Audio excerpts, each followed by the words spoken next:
What were you thinking of? Why did you write this book? Well, as was pointed out earlier, I first landed in the Middle East when the Fourth Middle East War broke out, and I've seen so many of the turning points. I've lived in the region for many years. I was in Beirut when the first suicide extremist bomber blew up the American embassy in 1983, and then over the next 18 months, another U.S. embassy in the Marine compound.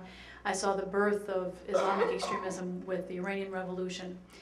And in the aftermath of Iraq, the one thing that struck me over and over was how little we knew about Iraq when we went in. We were relying on a group of exiles headed by a man, Ahmed Chalabi, who had not been back to his home country since 1958. We had no sense of what the internal dynamics were.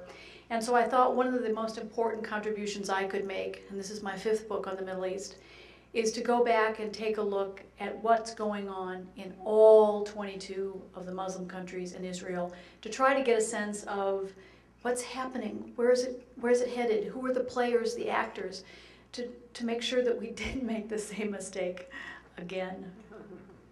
One of the things that's so fascinating about the book, as I indicated, is the number of people that Robin talked to and who they are. They're all very interesting, and I want to ask her about that and about some of them individually as we go along. But just to sort of set the stage, you say early on that, or you quote somebody saying, I forget who it is, that the status quo in the Middle East is not sustainable.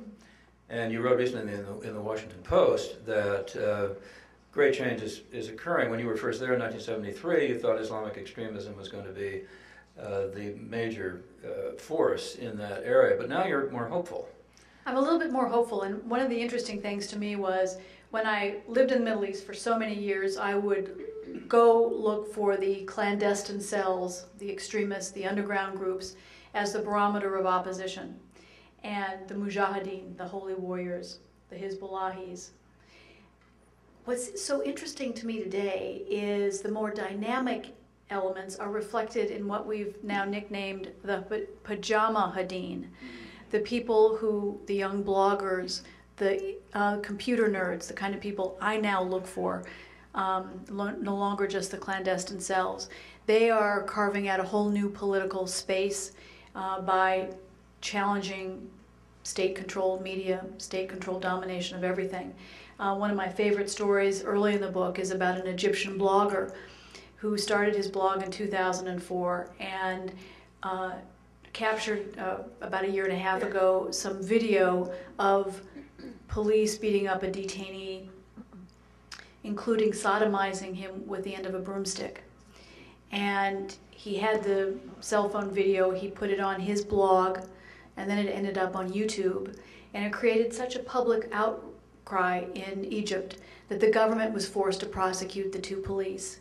So this was a way of holding the government accountable, providing a new form, a new source of information, getting new input from people who were victims of human rights abuses in the country.